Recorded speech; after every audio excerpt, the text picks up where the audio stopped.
Alright, let's talk about Final Fantasy XVI before I go anywhere else with my channel. Okay, so this exclusive to PlayStation 5 game has come out and it seems to have gotten mixed signals. The game is perfectly fine, it's fun to play, but there are some things that people just don't like. And I can understand where people are coming from with all of this, but let's talk about those problems, shall we? And I have them listed right here just in case I might forget what they were. Let's talk about the story first. Now, I know a lot of people have played Final Fantasy in the past, and they've probably played a whole bunch of other games that weren't as dark as Final Fantasy XVI. 16 is a very dark and gritty game. There was even a reference to what happened to Jill, if you know what I mean. I mean, this takes place in the medieval times, and if you know actual historical medieval times, when a kingdom or a village is overrun by bandits or barbarians or invaders, well, bad things happen. Bad things involving taking the women and killing the men, and I think those of you who have a mind and probably know history will know where this is going, so I will say no more. But I do have to say this, and I'm not saying that I am against this person, I'm not saying that I don't like them. I do like the Jimquisition, I do like Jim Sterling, but I will have to say that I'm not completely agreeing with them when it comes to this whole everything is just dark, bad, edgy, and I mean, it is edgy and dark, and I understand why they don't like it, but the hatred is kind of the theme going on with 16. Not saying that they don't have the right to complain about this, because having a dark and gritty story may not be for some people, but you have to think about what the main scenario is. We have a prince who, well, is not a prince of his own kingdom. He is like a second-class citizen under his own little brother because his mom just doesn't like him, and his dad is trying to make sure that he's proving himself. His dad loves him though. He swears to protect his little brother Joshua, and in doing so, he does a pretty good job being what is called a branded, or more typically known as bearers. The branded are bearers who have tattoos on their face placed there by the Empire, and bearers are just typically people who have magic powers. And normally, if anyone is found out to be born as a bearer, they're given up by their parents, usually sent to an orphanage or to a place where they'll have no ties to any family. They will never know who their family is. They are typically just treated as slaves and be trained as property. If your own mother sees you with magic powers, they just throw you away like it's nothing. To say that they are being treated less than animals is more than what I could say that they actually treat these people within this game, and it's pretty bad. It's like a weird backward scenario where the magically inclined are actually the weak ones and normal people are the ones who are dominant. Clive himself is found to be a bearer, which means that he is treated very horribly. And to give a difference, there are people called dominants who have more power and can become something of an icon, a giant kaiju creature. And because these people are so powerful, they are typically given high status. They're treated as lords or nobles or something because they are so powerful and you don't want to tick them off. However, one dominant is treated like a slave in their country, treated more like a monster or a demon. Clive, the main character, actually loses his brother, as seen in all the trailers, this is not a spoiler, by another icon of fire and is taken away by the Empire. And it's there that he spends like 8 to 10 years just being a slave. He is used as a sacrificial foot soldier and is basically forgotten by his own mother, who mistreated him in the first place. I mean, basically his whole family was taken away from him, so I don't know what you want from him. Listen, the point is, yes, the main character is very gloomy, very dark, and very edgy, while the main scenario of this whole entire story is very dark. But that doesn't make the story bad. Just because the scenario is very dark and the world is just hateful, that doesn't make the story bad. And this isn't even the first Final Fantasy that had a dark story, and let alone people like to talk about Final Fantasy Tactics, which yes, that was also a dark story, but people tend to forget that Final Fantasy II was also a dark story where you were literally losing party members and allies permanently because they were dying. And then there's the main scenario for Final Fantasy VI, where we had a whole bunch of people coming together to stop this one guy, and they lose. Yeah, the bad guy wins. And I, for one, enjoy stories like these. I love the hook, I love the setting, I love the world, I like how it's all set up, and Final Fantasy XVI does a good job with that. And no, I'm not trying to shill for the damn game. I do like the story. Just because I am a Final Fantasy fanatic, yes, there's a little bit of bias there, but I'm not saying this is a good story because I like Final Fantasy. I'm saying this is a good story because it's a good game with a good story. And for those who are just uncomfortable with the hateful setting in the background, listen, there are plenty of books out there that has the same kind of setting in the background. There are plenty of scenarios, plenty of TV shows that do the same thing. I mean, yeah, Game of Thrones was also a very dark setting, but people love that. But I do, and I honestly will say that for those of you who are uncomfortable with this kind of story and setting, I completely understand. There are a bunch of references of bad things that have happened to these characters within this story. Like I said, Jill. Just Jill. And yes, I do know the revenge plot is played out to the moon, but it just fits in this story. All I'm saying is if the setting of the story is a detriment to you and you do not like the setting at all, I completely understand. I, in my opinion, and my opinion alone, think that this is a really good story and the setting just adds to the flavor. Sometimes games don't need to have funny moments. Sometimes games don't need to have references and tropey memes or anything like that to be a good story. I honestly think that a lot of people are just spoiled because we always get tropey, reference building, laughy, haha video games anyway.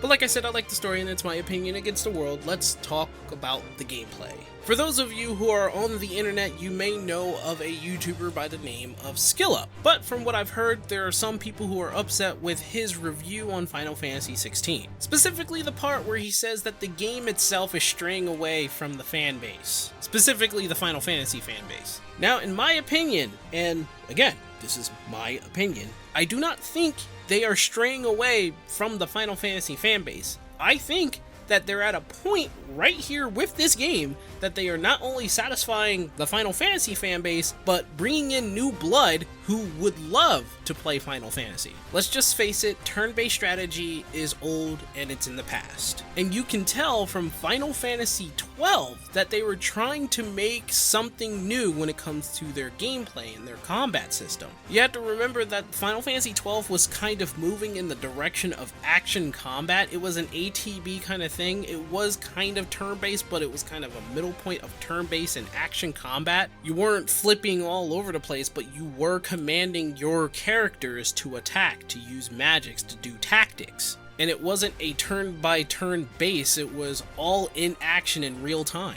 And we saw that evolve in Final Fantasy XIII. I'm not going to count Final Fantasy XI and XIV because those are MMOs and they were, well, built to not be turn-based style games, they're MMOs. So ignoring those games, again, Final Fantasy XIII was supposed to be the evolution of what they were trying to do in Final Fantasy XII.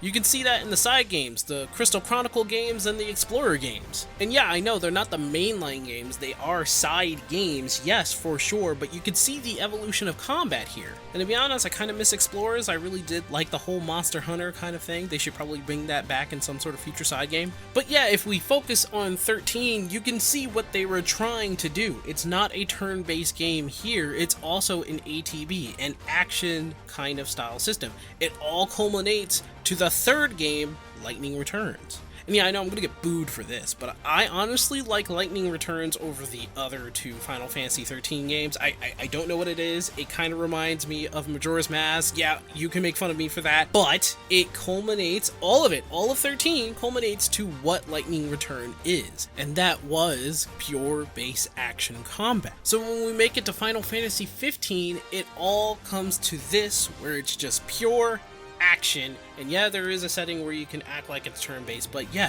pure action. I love it. I liked it. I like 15. Well, at least the first part is, I guess the first half of the game, but the rest half, yeah, I'm not really too sure about that story, but I liked 15. I liked where it was in the beginning. Literally 4 bros that have each other's back, and a main character that use multiple weapons. Honestly, it was a good combat system, and I'm glad to see that they revolutionized it here in 16. I mean, you could see it, right? The teleport was kind of the clue. And not only that, they literally have the combat designer for Devil May Cry helping with the game. Thus, the action combat. I mean, if we go down the list here, let's take a look. Monster Hunter World, Iceborne, Devil May Cry 5, the game that I was talking about, Monster Hunter World, Dragon's Dogma, both of them, Dark Arisen included, Devil May Cry Definitive Edition, DMC, both DMC, actually all 3 DMCs, with Virgil's Downfall in the Definitive Edition, but you know, they actually had good combat, so I'm gonna give them a pass for that. Marvel vs. Capcom 3, the original and the Ultimate Edition, Street Fighter 3 Third Strike on the PlayStation 3, which is my favorite Street Fighter of all time. Then there's Street Fighter 4, Ace Attorney, well, okay, yeah, Ace Attorney. But Devil May Cry 4, listen, he has a pedigree for making good combat in games. I just don't see the reason why anyone should be complaining about the combat in Final Fantasy XVI. I just don't see it. The only thing that I can see and understand is that you're not playing with multiple characters as Final Fantasies in the past made you do, except for 15. They had to have an update and taken a few years for you to play the other characters. But in the past, in other Final Fantasies, you get to play as multiple characters. The unfortunate case here is that you don't. You don't play as multiple characters, you only play as Clive. But seeing as though you do have companions that do come with you, well, I'm willing to give it a pass. In my opinion, I do think that Final Fantasy XVI is the basic blueprints for future games from here on out. Do I want to play with multiple characters? Yes, I really do. I want to be able to play not just the main character, but all the other characters just as well who are part of the story, kind of like what we have in Final Fantasy VII Remake. I don't know why they made Clive the only playable character, and I do agree that it's kind of a letdown that you don't get to play as other characters here, like Jill or even the dog. But putting that beside, I still don't understand why people have any complaints about the combat. It's really good. And yes, I do know about the people out there who are saying that the combat is very easy, they're only pressing 2 buttons. Well, surprise, surprise, they're playing it on easy. For those of you who are playing with those rings on, and if you don't know, and I will explain this to you because they've said this before in a kind of interview or showcase, but those rings are purely based on accessibility within the combat system. Normally, if someone wants to play the game the way it was made, they would not wear any of those rings. But if you can't keep up with the combat system, they are there to make things easier. And unfortunately, they're taking it as this is part of the game, therefore the combat is easy. Which I have to disagree. If you're not seeing what I'm doing on screen, this is all me playing the game, and this is me enjoying the combat for what it is. I do not have a single damn ring of those accessibilities on, and I am playing like this. Do I get hit sometimes? Yes, but it's extremely fun to do combos, to block a billion times, to dodge a billion times, and to be stronger for it because I'm actually playing the game like I have some sort of sense for combat. And yes, I know that does make me a god gamer, but there are those who are not at the same level as I am, and I completely understand if you put the rings on if you find the game difficult. But just know, and you have to hear me out for this one, you're playing it on easy. That's it, you're playing it on easy. I'm not just using 1 or 2 buttons here. I'm using the attack button, the jump button, the magic button, the target button, the R2 button so I can access my abilities, and I'm planning out and strategizing around those abilities so that I can hit them hard, stagger them, use another ability like Garuda to bring them down and hit them even further. Granted, I am just pressing the square button with one of Garuda's abilities, but after that, you have to dodge, you have to block at the right time, you have to make sure that you're using your abilities or you're just going to get hit. And to be honest, this does remind me a lot of Devil May Cry 5. Well, it has the same combat designer, so yeah. And if we can wrap this up, I did hear that this game had a lot of worry because there wasn't a lot of people pre-ordering the game. There wasn't a lot of big sales, but in 2 weeks, I think this game sold 3 million. You have to think about that. 3 million is a lot if you are exclusive on a system that is really hard to get, like the PS5. And I am completely and utterly shocked not to see this on Steam or anywhere else. It would get a lot more sales if it wasn't exclusive on the PS5. But again, I don't have a lot of information on that, so we're gonna have to hold out on that. Anyway, what do you guys think about the game? Do you love Final Fantasy XVI? What do you think about it? Give me your score in the comments below. Did you like the story? Did you think it's too much? Do you like the combat? Do you think it's too easy? Tell me in the comments below, and if you haven't subbed to the channel, please do. I'm gonna try and make this a regular thing, talking about gaming news. Maybe it's gonna be a lot more Final Fantasy, maybe not, I'm not too sure. Anyway, I'll see you guys next time. Have a good one.